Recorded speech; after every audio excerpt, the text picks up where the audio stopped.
सरकार बनने से पहले आरजेडी के राजकुमार बिहार के नौजवानों को झांसा देते थे कि हम सरकार में आएंगे तो कैबिनेट की पहली बैठक में 10 लाख लोगों को नौकरी देंगे। कहाँ गया उनका वादा? अब साल भर में तो कितनी बार कैबिनेट की बैठक हो गई हो। तो 10 लाख लोगों को रोज़गार देने का जो उनका वादा था सब हवाई अब तो साबित हो चुका है। नमस्कार, आप देख रहे हैं न्यूज़ फॉर नेशन में आपके साथ अभिजीत सिंह। बिहार में महागठबंधन सरकार के बने हुए 1 साल हो गए। इसको लेकर राष्ट्रीय लोक जनता दल के राष्ट्रीय अध्यक्ष उपेंद्र कुशवाहा जमकर बढ़ते हैं महागठबंधन सरकार पर और कहते हुए नजर आ रहे हैं कि जो आरजेडी के युवराज हैं वो कहते थे कि हम नौजवानों को पहले कैबिनेट में 10 लाख रोजगार देंगे, तो इन्होंने नौजवानों को ठगने का काम किया है। और साफ तौर पर जिस तरह से राहुल गांधी संसद में बयान दे रहे हैं, इसको लेकर भी क्या कुछ कर रहे हैं राष्ट्रीय लोक जनता दल के राष्ट्रीय अध्यक्ष उपेंद्र कुशवाहा। पहले सुनिए उनकी बातों को। हाँ, तो इस पर तो जवाब अब जेडीयू के लोगों को देना चाहिए। फंडिंग कहाँ से किस रूप में आया, इसका जवाब तो जब कोई व्यक्ति सीधा आपके ऊपर आरोप लगा रहा है तो इसका जवाब तो देना चाहिए कि फंडिंग जो कुछ भी हुआ वैध तरीके से हुआ, अवैध तरीके से हुआ, क्या हुआ, इसका जवाब अब जेडीयू के लोग दें। संसद भवन में उन्होंने निजी दिए। हाँ, हमने भी देखा है, ऑन रिकॉर्ड यह बात है।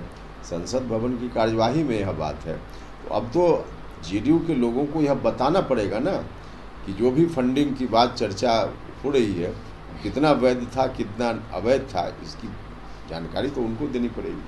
आने वाले लोकसभा चुनाव को देखिए, सबसे बड़ी चीज़ तो साल भर से सरकार आरजेडी और जेडीयू दोनों मिलकर चला रहे हैं। सरकार बनने से पहले आरजेडी के राजकुमार बिहार के नौजवानों को झांसा देते थे कि हम सरकार में आएंगे तो कैबिनेट की पहली बैठक में 10 लाख लोगों को नौकरी देंगे। कहाँ गया उनका वादा? अब साल भर में तो कितनी बार कैबिनेट की बैठक हो गई हो। तो 10 लाख लोगों को रोज़गार देने का जो उनका वादा था सब हवाई अब तो साबित हो चुका है। बाकी चीज़ लॉ एंड ऑर्डर तो अब आरजेडी के रहते लॉ एंड ऑर्डर ठीक हो जाए, ये तो दोनों एक दूसरे का उल्टा है ना। आरजेडी जहां होगा वहां लॉ एंड ऑर्डर हो ही नहीं सकता है। इसलिए जब से आरजेडी के साथ मिलकर सरकार बनी है तब से बिहार में देख रहे हैं कि छोटी बच्चियों के साथ किस तरह से बलात्कार की घटनाएं लगभग हर जगह हो रही है, हत्या की घटना हो रही है, लूट की घटना हो रही है। मतलब सुशासन के नाम पर मजाक चल रहा है और यही हो रहा है। तो साल भर में तो बिहार की जनता ने देख लिया कि आरजेडी वाले बदलने वाले नहीं है और नीतीश कुमार जी आरजेडी के सामने घुटना उन्होंने टेक दिया है। यही चल रहा है। नीतीश कुमार का कहना है कि वो 73 साल हो गए हैं और वो जल्द जाने वाले हैं। तो देखिए, उनका यह बयान सुनकर मुझको दुख हुआ है। राजनीतिक रूप से नीतीश कुमार जी अब लगभग समाप्त हैं, यह बात बिल्कुल ठीक है। अब राजनीति में उनका कुछ नहीं बचा है, उनकी पार्टी पूरे तौर पे समाप्ति के कगार पे है, यह बात ठीक है। लेकिन एक व्यक्ति के रूप में अब जिस तरह से उन्होंने कहा, अब आरजेडी के दबाव में, घबराहट में, किस रूप में उन्होंने कहा, लेकिन मुझको लगता है कहीं ना कहीं से कुछ अंदर की चीज़ें हैं जो उनको इस रूप में प्रभावित कर रही है, जिस बेचैनी में कह रहे हैं कि अब हम जाने वाले हैं। भगवान न करे, हम तो भगवान से प्रार्थना करेंगे कि उनकी लंबी आयु हो, स्वस्थ रहें। राजनीतिक रूप से अब अवसान उनका निश्चित है, जो खुद ही उन्होंने कर लिया। लालू यादव ने जिस तरह से संसद भवन में कहा है उसको लेकर क्या कहेंगे? अब देखिए, राहुल गांधी जी अभी उतने मैच्योर नहीं हुए हैं।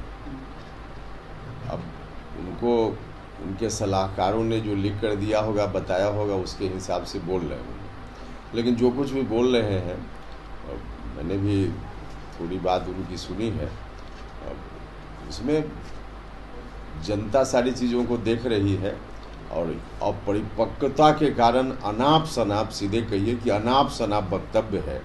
तो अनाप शनाप वक्तव्य देकर अगर चाहेंगे कि देश की जनता को अट्रैक्ट कर लें तो ये कहाँ से संभव है? यही है उनका। लालू जी को और किसी बात से मतलब है, उनको तो उनका बेटा कैसे मुख्यमंत्री बन गया है इस बात से मतलब है।